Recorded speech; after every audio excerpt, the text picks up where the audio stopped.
नौकरियों के बदले जमीन बड़े पैमाने पर ली गई हैं, क्योंकि जिन लोगों को नौकरी मिली है उसके किसी न किसी परिवार के सदस्य को जमीन देना पड़ा है लालू जी को।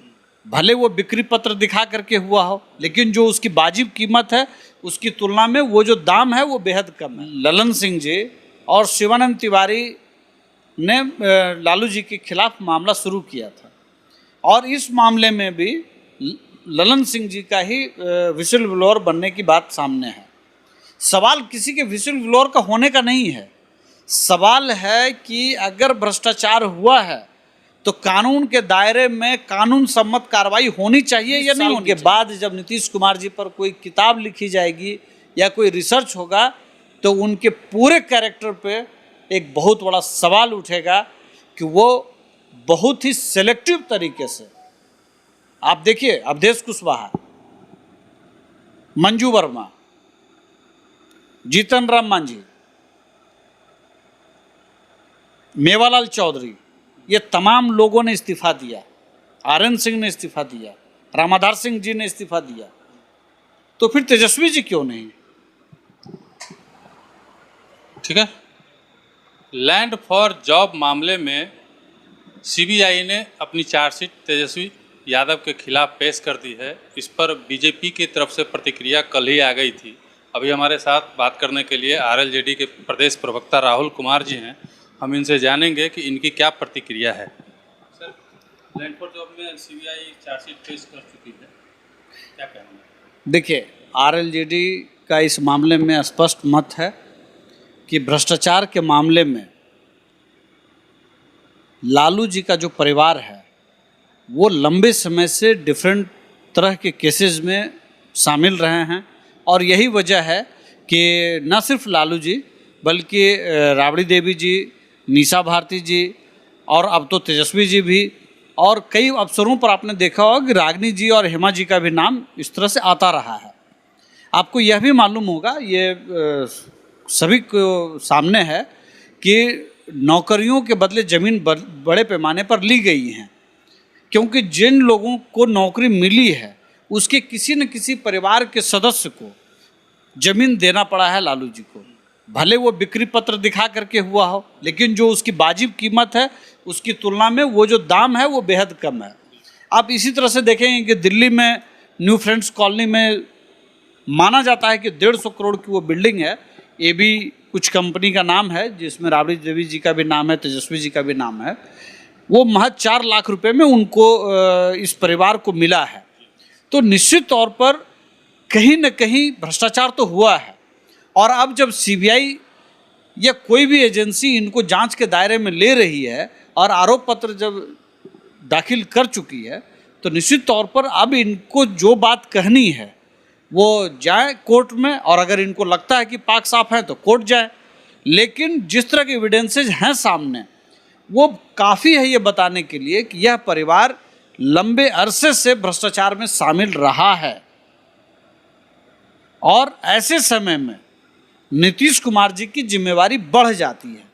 नीतीश कुमार जी के बारे में आप सभी को मालूम है कि वो क्राइम और करप्शन और सांप्रदायिकता के सवाल पर बहुत मजबूत स्टैंड रखते रहे हैं, लेकिन जब से महागठबंधन की सरकार बनी है तब से नीतीश कुमार जी की जो छवि रही है उसके उलट वो काम करते रहे हैं।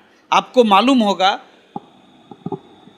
जब कभी भी बिहार के अंदर किन्हीं भी मंत्री के खिलाफ भ्रष्टाचार के मामले आए हैं उनसे इस्तीफा लिया गया, और अगर उन्होंने इस्तीफा नहीं दिया है तो बर्खास्त हुए हैं। मैं कम से कम 6 नाम आपके सामने रख रहा हूँ। जीतन राम मांझी जो पूर्व मुख्यमंत्री हैं, 2005 में महज 4 घंटे के अंदर उनसे इस्तीफा ले लिया गया था। आरएन सिंह परिवहन मंत्री थे, रामाधार सिंह सहकारिता मंत्री थे, अवधेश कुशवाहा 2015 में इनसे इस्तीफा लिया गया था, मंजू वर्मा 2018 समाज कल्याण मंत्री थी। इसके बाद जो सबसे अंतिम आप लोग को मैं बताना चाहता हूँ, मेवालाल चौधरी जी को 2020 के बाद शिक्षा मंत्री बनाया गया था और इसी बीच उनके भ्रष्टाचार की बातें सामने आई।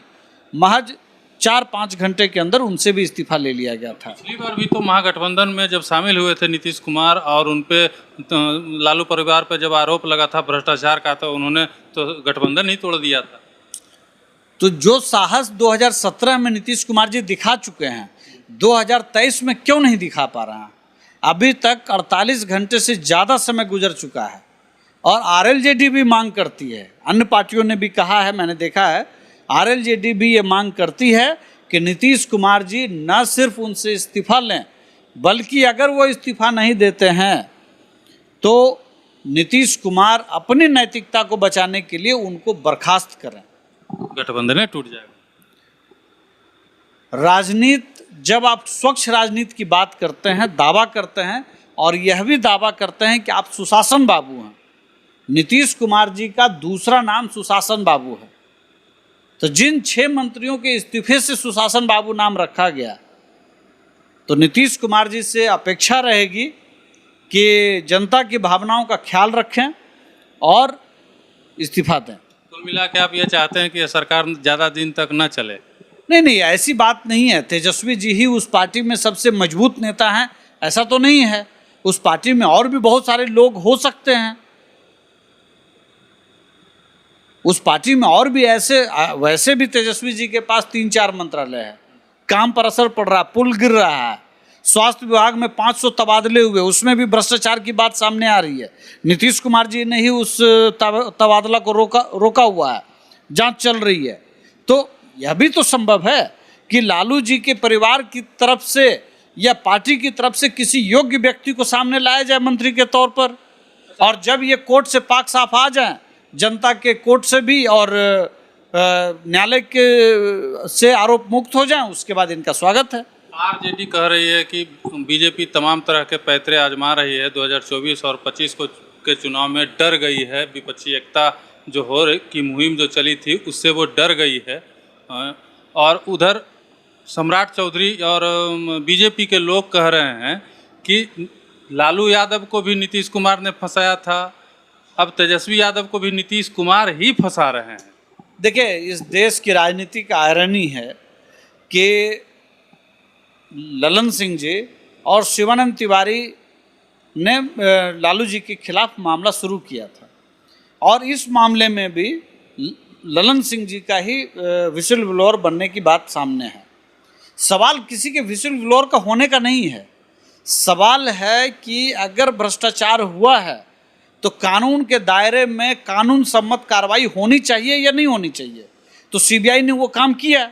अगर 10 व्यक्ति का भी नाम आया कि इनको रेलवे में नौकरी मिली और इनके किसी परिवार वालों ने संजोग से उन्हीं 10 लोगों ने उनको जमीन दान किया, चाहे हेमा जी को दान किया हो, चाहे रागिनी जी को किया हो, या तेजस्वी जी को किया हो, या परिवार के जिन सदस्यों को किया हो, तो निश्चित तौर पर भ्रष्टाचार की बू तो सामने आ ही रही है।